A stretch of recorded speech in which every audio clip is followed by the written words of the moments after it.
ക്ഷേത്രത്തിൽ വെച്ച് ശ്രീകാന്തിൻ്റെയും വർഷയുടെയും വിവാഹത്തിന് സാക്ഷി ഒപ്പിട്ടത് രേവതിയാണെന്ന് CI സച്ചിയോട് പറയുമ്പോൾ സച്ചിക്ക് കലി സഹിക്കാൻ പറ്റാണ്ട് രേവതിയെ പോലീസ് സ്റ്റേഷനിൽ നിന്ന് പിടിച്ചു വലിച്ച് പുറത്തേക്ക് തള്ളുകയാണ്.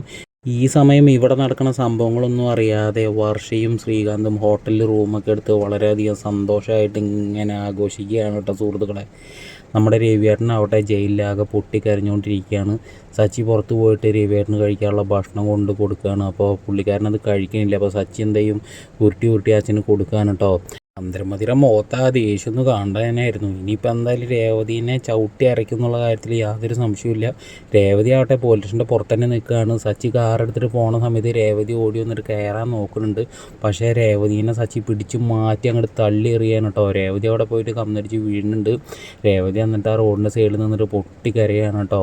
ഇനിയിപ്പോൾ എന്തായാലും രേവതിയുടെ കാര്യം കട്ടപ്പോക്കെയാണ്. ആ വീട്ടിലേക്ക് ഇനി കയറി പോകാനൊന്നും രേവതിക്ക് പറ്റത്തില്ല. സച്ചി ഒട്ടും സമ്മതിക്കത്തുമില്ല അതിന്. എന്തായാലും നമുക്ക് കാത്തിരുന്ന് തന്നെ കാണാം. നിങ്ങളുടെ അഭിപ്രായം എന്തായാലും ഒന്ന് കമൻറ്റ് ചെയ്യുക, ഒരു ലൈക്ക് അടിക്കുക, ചാനലും സബ്സ്ക്രൈബ് ചെയ്ത് സപ്പോർട്ട് ചെയ്യുക.